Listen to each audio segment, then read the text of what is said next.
colonial legislatures across English America focused far more on policing measures against Africans and protecting the rights of masters than on the rights of the enslaved or ethical considerations.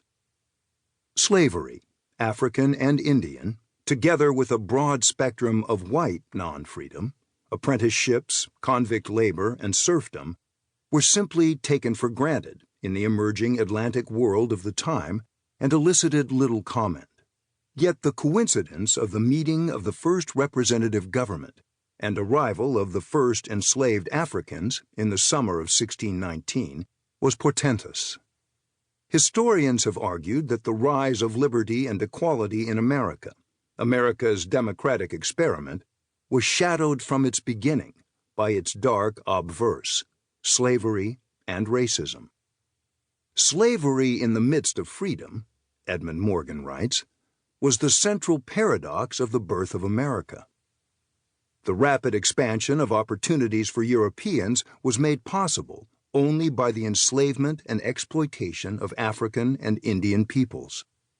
Non-Europeans were consigned to a permanent underclass, excluded from the benefits of white society, while Europeans profited enormously from the fruits of the labors of those they oppressed. Arguably, then, 1619 marks the inception of the most important political development in American history, the rise of democracy, and the emergence of what would in time become one of the nation's greatest challenges, the corrosive legacy of racial stereotypes that continues to afflict our society today. Despite the significance of 1619 and surrounding years, this period is almost entirely unknown to the public. Insofar as any attention has been given to early Virginia, the dominant narrative portrays Jamestown as an unqualified disaster, little more than a dismal and fraught precursor of the successful, godly settlements in New England, where, so it goes, America's story really begins. For the nation at large, Plymouth in 1620, or the founding of the Puritan colony of Massachusetts a decade later, exerts a far greater influence on our collective historical memory than the founding of Virginia in 1607, or the events of 1619.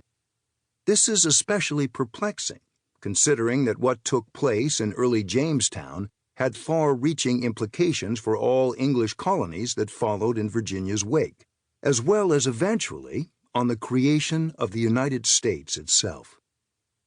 Owing to numerous setbacks, the Virginia colony struggled in its early years, leading the company to introduce wholesale reforms in an effort to save the colony from collapse.